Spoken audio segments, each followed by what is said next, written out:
Welcome to my channel Sci-Fi Love Story. Thanks for watching. Please like and subscribe. The first thing I noticed when I stepped onto the surface of Velkar was the silence. Not the kind that comes before a storm or in empty ruins, but the kind that made the world feel too aware of itself.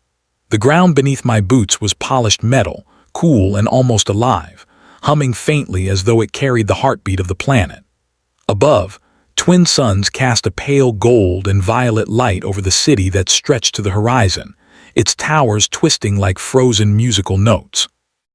I had come as a diplomat, or more accurately, part of the delegation sent from Earth to negotiate the first alliance with the Valkyrie Empire. 7 of us humans, hand-picked by bureaucrats and politicians who did not understand what they were asking for. And me? I had been assigned as a technical specialist, the invisible cog in a machine too vast to comprehend.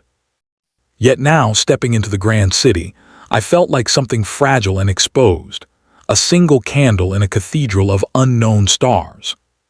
The palace loomed ahead, impossibly tall, constructed of silver stone that reflected the suns like liquid. Guards moved with a grace that seemed choreographed, their movements precise and silent. My translator buzzed faintly in my ear, converting the low hum of Valkyrie speech into understandable English. Every step I took felt magnified. Every glance from a passing Valkyrie soldier felt like a probe into my mind. We were ushered into the grand hall, a space designed to overwhelm any visitor. The ceiling soared hundreds of feet, crystal formations embedded in the walls refracting light into prismatic showers. 300 Valkyrie courtiers bowed in perfect unison as the doors opened. And there, at the throne of all Velkar, she waited. The Empress. She was unlike anything I had imagined. Silver skin that glowed faintly, 4 eyes that seemed too large and impossibly intelligent, and a posture that demanded attention without even trying. She did not rise as we entered. The hall seemed to bend around her presence. For a moment I couldn't breathe. She looked alone. Not lonely exactly, but like someone who had been performing for centuries without a single moment of relief. "Your radiance may rise," the Chancellor announced, his voice low and commanding, echoing in the hall. He was enormous, taller than any human by several feet, with ceremonial scars etched across his face. His tone made it clear that we were barely worth his words. I stood with the others, Earth's first diplomatic delegation. Ambassador Chen, our leader, was polished and calm, moving with the confidence of decades of negotiation. He opened the ornate case containing our gift, seeds from every continent on Earth, preserved in crystal vials. Symbolic, hopeful, probably meaningless to a species that had mastered faster-than-light travel when humans were still arguing over bronze. "Your radiance," Chen began, presenting the gift. "Humanity offers these as a sign of peace and cooperation." The Empress did not move. Her gaze did not shift. She was looking beyond the hall, beyond the delegation, beyond all of it. "Is this what humans consider worthy of imperial attention?" she asked, her voice smooth, cutting through the whispers of the assembly like a blade. "Primitive, waste of time. Send them back." The nobles murmured, appalled. Chen did not flinch.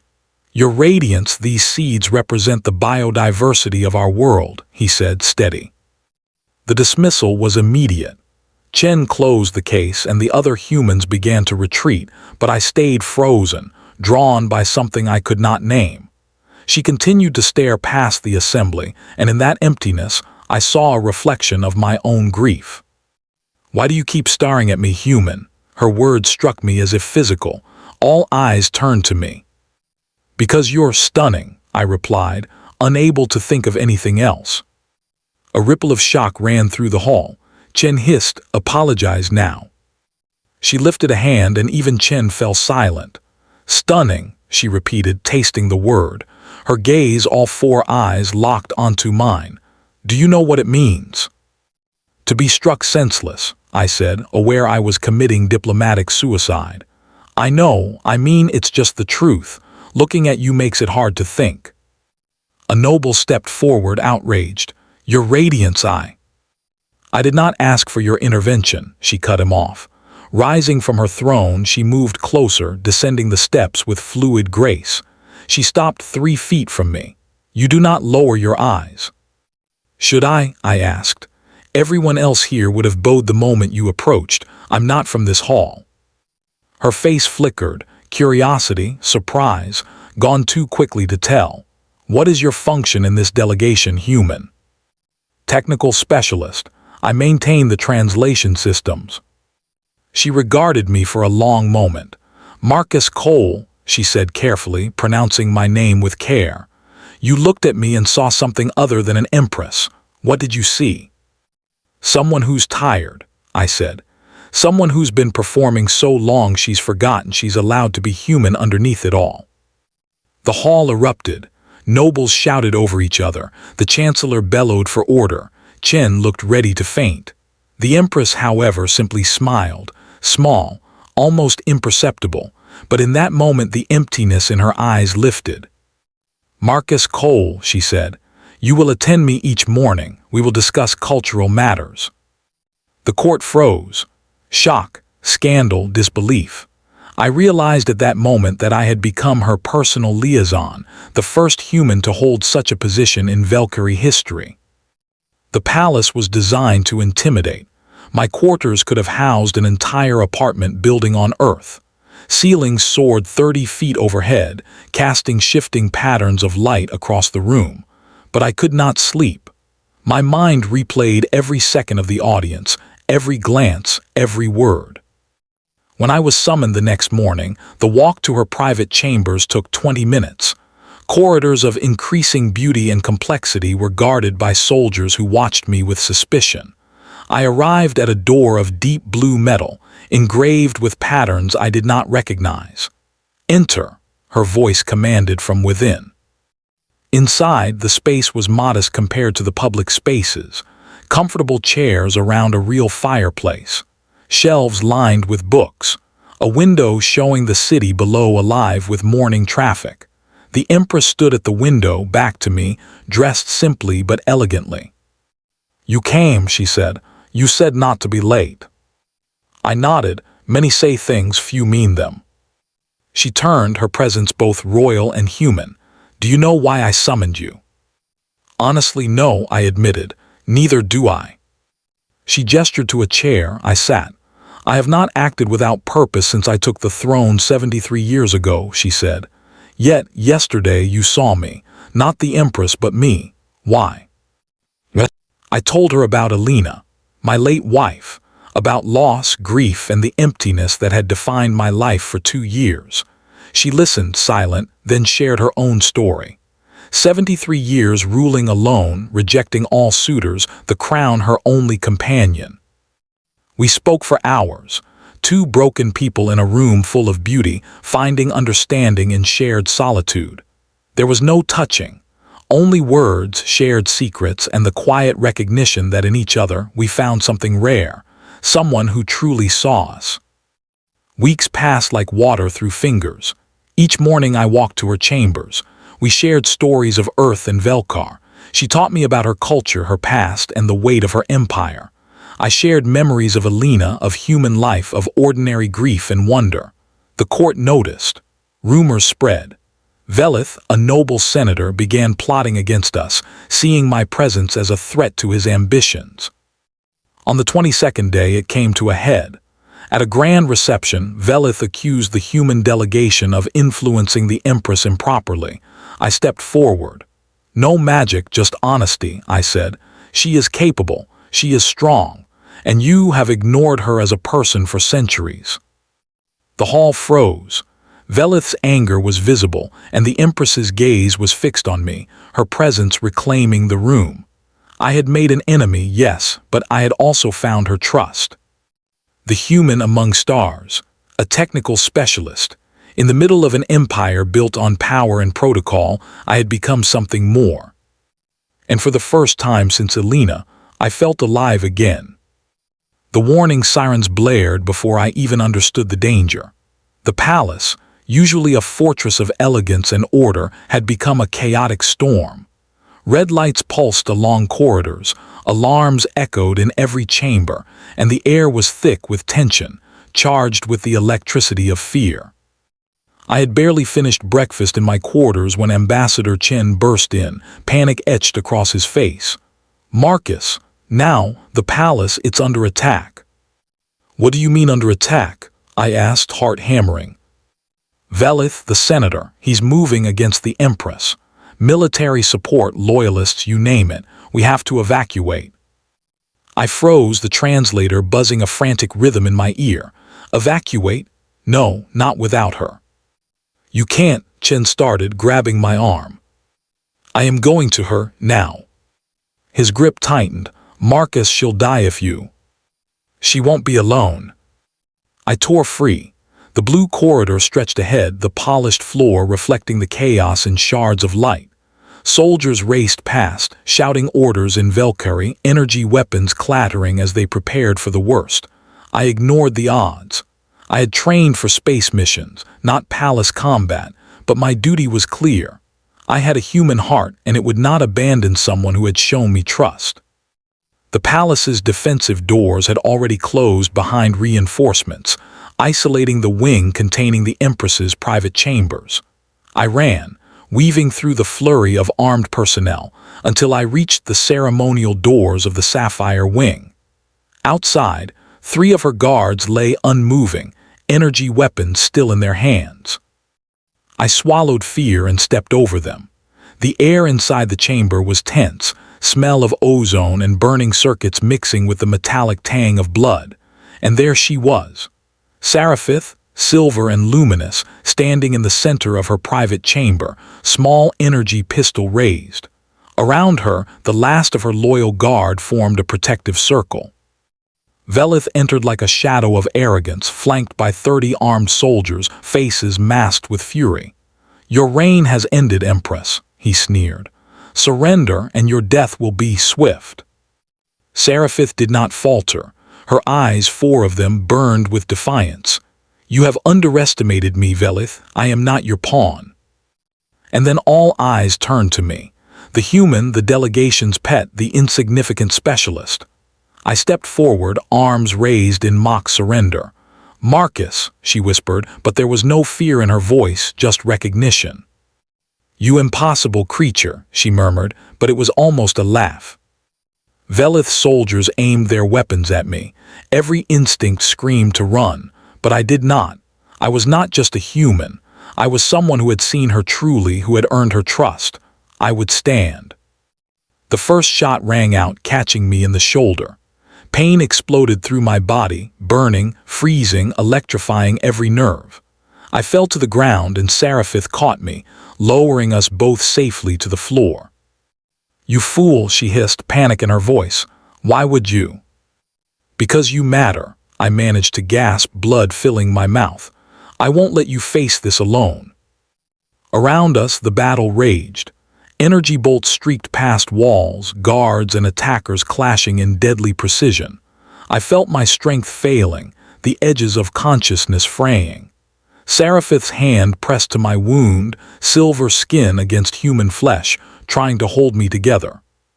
"Stay with me, Marcus, please," she whispered, voice cracking, trembling like a live wire. I promised," I murmured. "I promised I would live for tomorrow, for you." She pressed closer, and for a moment the chaos faded. There was only her breath, her warmth, her presence. And then, with a clarity I did not expect, reinforcements arrived. The doors burst open as elite palace soldiers poured in, cutting through Velith's forces with precision.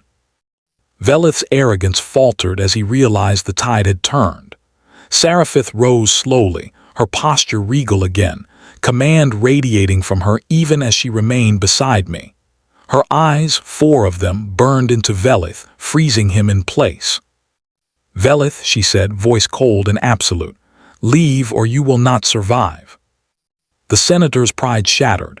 He fled, dragging the remnants of his forces behind him. The palace erupted in shouts of victory and relief, but I barely noticed. Seraphith held me close, her hand steadying me as the pain surged. "You will survive," she said firmly. "Do not test me." The medics arrived swiftly, efficient, professional. I felt them lift me, clean the wound, stabilize my vitals. Pain blurred into numbness as I slipped into unconsciousness, finally trusting her care. When I woke, it was soft light, gentle and warm. The sterile smell of medical equipment mixed with something human. Serapith sat beside my bed, hair slightly unkempt, robes casual. Not the Empress, just her. "How long?" I croaked. "6 days," she said softly, relief in her tone. "The wound became infected. There were complications. The doctors, they thought." Her voice broke for a moment, but she recovered quickly. "They were wrong. You're alive." I laughed weakly, the sound harsh. "Barely. I feel like hell." "Good," she said, smiling faintly. "Shows that the human stubbornness is not entirely fictional." She stayed, day and night, refusing to leave, watching over me. In those 6 days, the palace had learned something remarkable. An Empress could care, could be vulnerable and still be strong. The court whispered, scandalized. Human and Empress together, breaking protocol, shattering centuries of tradition. When my strength returned enough to sit, she took my hand in hers, silver against human warmth. "What happens now?" I asked. "Now," she tilted her head thinking, then smiled. "Now we change everything." The next weeks were a blur of recovery and politics. Velith was imprisoned, his conspiracy uncovered. 3 senators and dozens of officers were purged or reassigned. The court simmered with anger and awe, but Serapith stood firm. I returned to duties, technician, translator, diplomat, but with a new purpose, beside her. Not just beside her in protocol, but beside her in trust, in companionship. One evening in her chambers, she spoke plainly. "Marcus, I am offering you something unprecedented, a position beside me." I froze. Position. "Imperial consort," she said, voice gentle but firm. "Not a subordinate, not a pawn, an equal. You will share the burdens of this empire and eventually share my life." The words hit me like a second energy blast. My heart pounded, not fear but wonder, shock, awe, and something else, hope. "The court will never accept it," I said. "Then let them adapt or suffer the consequences," she replied. Her voice held the edge of the Empress, but warmth lingered beneath. We stood in silence, hands intertwined. I understood then why humans told stories of impossible love across stars, across species, across centuries, because this was real. And for the first time since Alina, I was not broken. "I have thought about your mortality," she said softly, eyes catching the light of the twin suns. "I have watched you struggle, seen the fragility of life that defines your species, and I decided." "Yes," I prompted.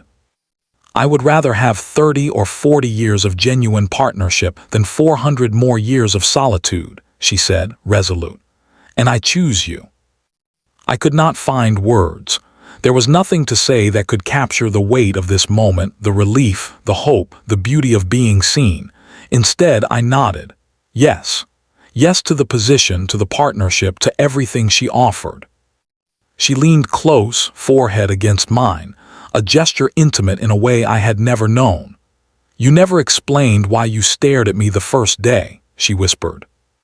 "Because you were stunning," I said truthfully, "still are."